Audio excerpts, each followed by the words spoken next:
I want you to take a second and just imagine your last corporate performance review. Oh, man. Yeah. You probably know the exact vibe, right?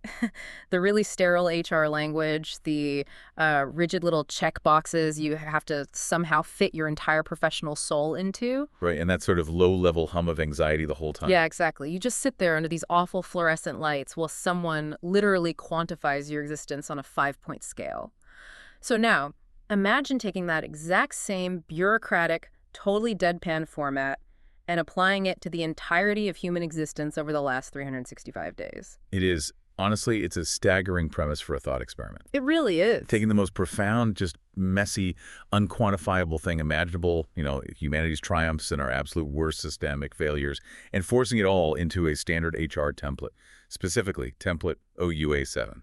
Welcome to today's deep dive. And, if you're new here, our mission is simple. We take a stack of sources, books, research articles, and we extract the most important nuggets of knowledge to give you a shortcut to being well-informed. Which is a heavy lift today, given the source material. For sure. Today, our source material is a novel called The Audit of Creation by Max and Claude. The entire book is written as an annual performance review, evaluating the performance of a subject simply known as the year. Right, just the year. Yeah. And by looking at our species through this incredibly cold administrative lens, we are going to unpack some profound insights about, our structural failures, our startling capacity for beauty, and ultimately why, despite all the brokenness, we just keep deciding to continue. The framing device here really does a lot of heavy lifting. Before we even get to how the year actually scored on this cosmic rubric, the authors establish who is actually conducting this audit in the first place. Right, which is hilarious. It is. The reviewing entity is simply called the office. Because, as the text mentions, early drafts listed the reviewer as God, but legal flagged it. Yeah, due to ongoing lawsuits in 6 different religious traditions, I think it was. Exactly. Yeah. So they considered the architect, or the unmoved mover, and even just Dave. Dave. But Dave was rejected for implying personhood and liability. Which is just so funny. Landing on the office is this hilariously dry compromise. It's a title that, satisfies no one and offends no one. Right. Which the authors point out is actually a pretty functional definition of modern justice, if you think about it. And what's fascinating is that the subject of the review, the year itself, isn't even present for the meeting. No, it just shows up. Yeah, the year just arrives, unannounced, with no cover letter, and without negotiating any benefits. And the text dedicates a really significant section to what it calls inherited conditions, which is a crucial piece of the puzzle here. A year never starts at zero. You don't get a blank slate. Never. The year inherits wars that are, already in progress. It inherits a climate trajectory set in motion by people who are literally already dead. It even inherits music that is, as the text puts it, already in the middle of itself. Thinking about existence in terms of management theory really highlights the absurdity of our expectations. You're basically being graded on this massive, highly complex project where all the previous managers left their horrible messes behind, and you're expected to just fix the quarterly returns. Right, good luck with that. Exactly. But despite this impossible starting point, there is actually one area where the year scores a perfect 100%. Objective 1, the continuity of physical laws. Oh, yeah. Gravity held. The speed of light didn't randomly fluctuate, and the mathematical constant pi remained an irrational number. Okay, let's unpack this for a second, though. Praising the year for gravity holding feels a little bit like a boss praising a newly hired manager simply because the office building didn't, spontaneously combust on a Tuesday. Yeah, you'd think that's the minimum. Right. Shouldn't the continuity of basic physics just be the absolute bare minimum expectation? Well, the text actually anticipates that exact objection. There's this formal note from a junior reviewer, or JR, who asks if this continuity is really an achievement. And the response is so good. It is deeply philosophical. The office's rebuttal to that junior reviewer points out that the very fact we exist, to even ask the question, right? The fact that we have the biological stability, the neural pathways, the language to formulate a critique, that all relies entirely on those physical laws holding steady every single microsecond. We just take the baseline of existence entirely for granted because we've never experienced an alternative. Exactly. The office is basically reminding the reader that the universe is not actually obligated to be reliable. The electron didn't suddenly decide to behave like 2 electrons. Which would be bad. Very bad. Yeah. That fundamental consistency is the bedrock. Without it, the rest of the audit, every human triumph and tragedy we are about to review, it doesn't even have a stage to play out on. Right. But if the physical baseline is that perfectly reliable, the natural next question is why the human layer built on top of it is just so chaotic. Yeah, the messy part. Exactly. This is where the audit moves into human affairs and issues its incident reports. And I gotta say, these sections do not pull any punches. Like, let's look at incident file 001, which is hunger. Oh, this part is brutal. The text classifies global hunger as a chronic, systemic, inherited, preventable failure. Preventable being the key word there. Yeah. What makes this section so striking is how it breaks down the actual mechanics of the failure. The audit notes this very uncomfortable statistical reality, which is that the caloric output of our agricultural systems far exceeds the baseline nutritional requirements of the entire human population. So the surplus is already there. It's there. The text explicitly states this is not a failure of scarcity at all. The planet is producing enough food. More than enough, yeah. Mm. The breakdown happens entirely in the mechanics of distribution, logistics, and, well, economic incentives. The text observes that food is treated as a market commodity rather than a fundamental right. So you have a situation where a pallet of fresh produce might literally rot in a warehouse because transporting it to a population experiencing famine doesn't yield a quarterly return on investment. It's just so bleak when you frame it like that. It really is. The physical distance between the surplus and the empty stomach is filled with the economic decisions of people who are not, themselves, hungry. Wow. And then we move from that to a completely different kind of starvation in incident file 003, the loneliness epidemic. Yeah, that one hits close to home for a lot of people. For sure. The audit observes this affecting multiple demographics simultaneously. You have young people sitting in studio apartments with like 6 different social applications running concurrently. Just swiping all day. Right. And then you have older populations living in houses where the silence has taken on this specific, heavy physical texture. The analysis here centers on a really vital distinction between two concepts. They call them communication infrastructure and connection infrastructure. Okay, break that down for us. So we have built unprecedented tools for communication, obviously. We can transfer data, images, text across the globe instantly, but connection requires a completely different architecture. If you're listening to this on a commute right now, just, think about your own phone. Yeah. We have more communication tools in our pockets than any generation in human history. Oh, absolutely. So why on earth is our social cohesion scoring below expectations? It kind of feels like a person sitting in a massive pantry that is entirely stocked with junk food. That's a great way to put it. You are technically full of calories, like you're constantly eating, but your body is physically starving for actual nutrition. Yeah, the underlying mechanism there is the difference between proximity and depth. Being recognized by an algorithm or, getting a notification that someone liked your post, that gives you proximity. It feels like something. It simulates the feeling of being seen. But true connection infrastructure, actual human intimacy, requires the courage to not perform. It requires the vulnerability of being known rather than just being perceived by an audience. And that takes actual work. Exactly. And the authors note that building that kind of connection requires time. It requires enduring awkwardness, which, let's be honest, our current digital systems are actively optimized to eliminate. Right. They want zero friction, which leads to your question. If we are so starved for genuine connection, how do the tools we use to find it end up causing so much friction?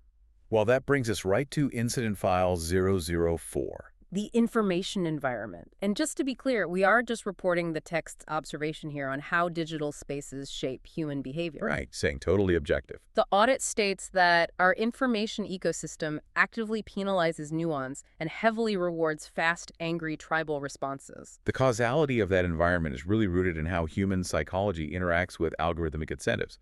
Negative emotional responses, particularly outrage, they basically bypass our slow analytical thinking and trigger the amygdala directly. Which means more clicks. Exactly. It generates faster and more sustained engagement. And because engagement is the sole currency these systems run on, the architecture naturally surfaces the most polarizing content. It's a feedback loop. A vicious one. The text notes that continuous exposure to this environment trains the population to be highly reactive, systematically eroding the shared reality required to even agree on what a basic fact is. So looking at those incident reports, I mean, we've got systemic hunger, pervasive loneliness, an information environment that literally fragments reality. How are we avoiding total systemic It's collapse? a miracle we have it right. It really is, but the audit actually accounts for this with a category called Type 3 Oh, disasters. I loved this concept. Type 3 disasters are defined as the avoided disasters. The things that didn't happen. Right, the catastrophic events that simply didn't occur because someone, somewhere, did their job correctly, usually completely off camera. Like who? Well, it's the structural engineer who notices a microfracture in a bridge strut and halts a municipal project. Or it's the public health worker who identifies an unusual transmission vector early and quarantines it. Yeah. It's even just a parent noticing a slight behavioral change in their child and making the doctor's appointment before a real crisis hits. And wild thing is, we never hear about these interventions. Never. They don't make the evening news because the defining feature of the event is its total absence. The text really emphasizes that these avoided disasters are not inevitable absences. They are the result of labor. Quiet, unrecorded, highly competent work functioning as the invisible glue holding our precarious systems together. I love that. And that quiet work provides a really fascinating logical bridge to the longest section of the entire audit, which is the commendations. Commendations are beautiful. Yeah. The reviewing office refuses to let the structural failures serve as the only defining metric for the year.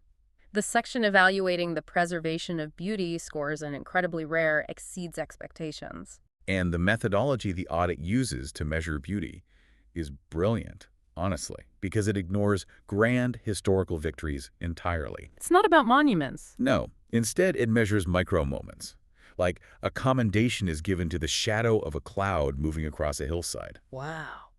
There is a commendation for a subway musician playing a song that makes 3 stressed commuters stop and listen without having made a conscious decision to stop.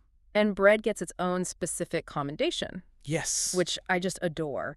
The audit notes that bread is consistently undercommended by humanity. Like, think about the chemistry involved, the heat, the patience required for yeast to rise, and just the visceral comfort of holding something warm that was made by human hands. It really is, Mamor. The text also singles out cherry blossoms. Yeah, the cherry blossoms are framed analytically as a kind of annual test that the year poses to the human species. Yeah, so the year provides these incredibly fragile blossoms that only last a few days. The test is, can you alter your routine to pause? Can you stand under something brief and beautiful and understand that its brevity isn't a flaw to be solved, but the very source of its value? That is so profound. The audit then turns its attention to commending specific human behaviors, particularly a group it labels the long responders. This part really got me. Me too, because we culturally praise the immediate responders, right? Yeah. The 911 dispatchers, the emergency medics, and rightfully so. But this audit specifically tracks the person who calls a grieving friend 3 weeks after the funeral. Yeah. When the initial wave of support has totally vanished and everyone else has moved on, and the grief has transitioned into this silent, private wait, this person still makes the phone call. And another fascinating behavioral commendation goes to what the office calls the 3 a.m. music. Explain that one. This is the act of someone waking up in the middle of the night, sitting in the dark, and playing an instrument quietly so as not to wake anyone else in the house. It's so specific. It is, and it is entirely unrecorded, unmonetized. Yeah. It is done purely to externalize an unsaid, complicated emotion.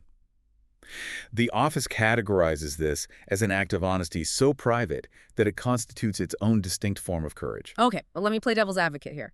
Does it make sense, logically, for an official cosmic audit to spend paragraphs on an old woman planting a garden just to catch the right morning light, when incident file 001 is tracking global systemic hunger? Right, it seems disproportionate.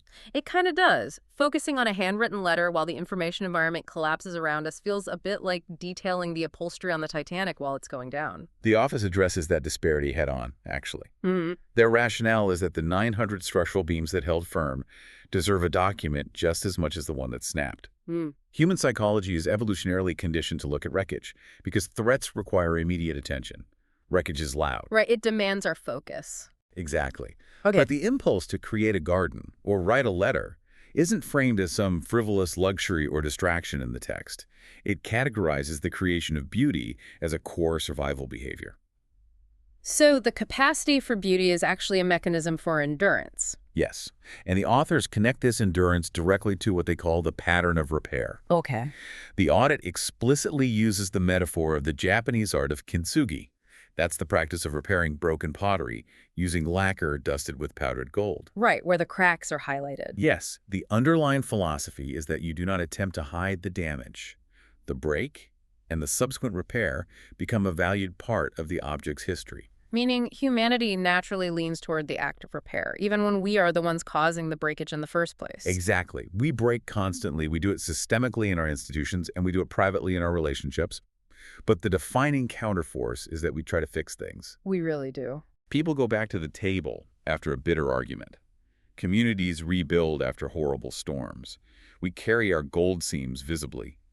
The reviewing office identifies this stubborn lean toward repair as the most crucial structural feature of the human species.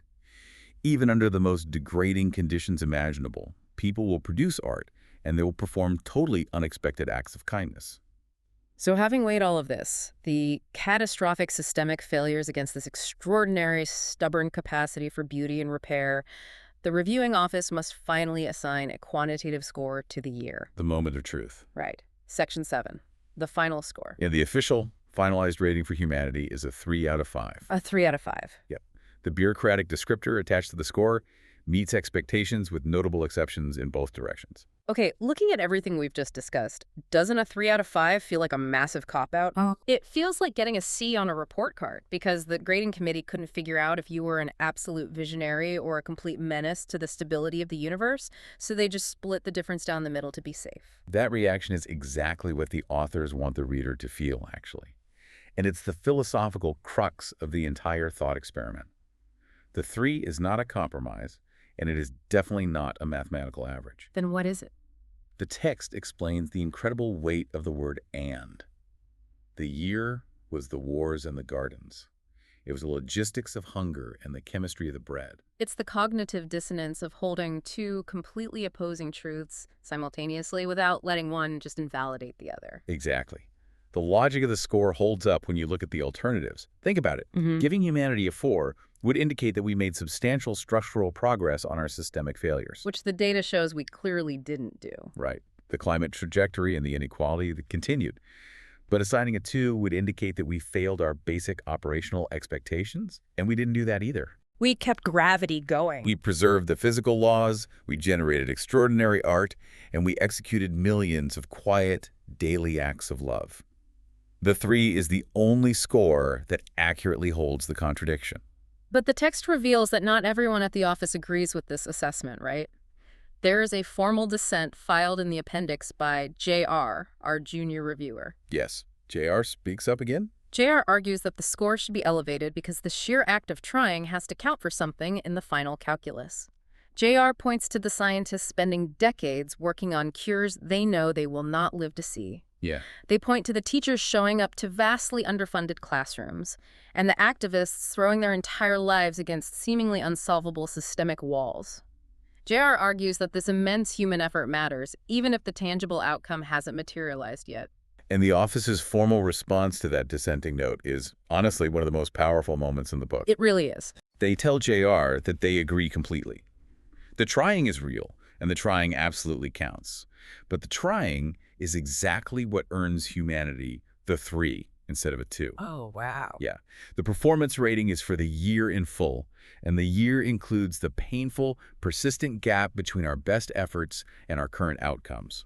Then moving into the forward projections section, the tone of the document shifts entirely. Like the corporate template is just abandoned. It is totally gone. The sterile HR language drops away, and the reviewing entity begins speaking in the first person. They say, I've been watching for a long time. It's a chilling narrative shift. Yeah. This entity, whatever intelligence is actually behind the clipboard, steps out from behind the bureaucratic facade to tell us what it actually observes. And it states definitively that the human species is at a juncture of genuine consequence. The reviewer issues a set of mandates. And the primary directive is that the species needs to urgently reclaim the long view. The long view. The text points out that humans used to build physical structures like cathedrals that took 200 years to finish. Right. Masons laid foundation stones with the absolute certainty that they would be dead long before the roof was ever constructed.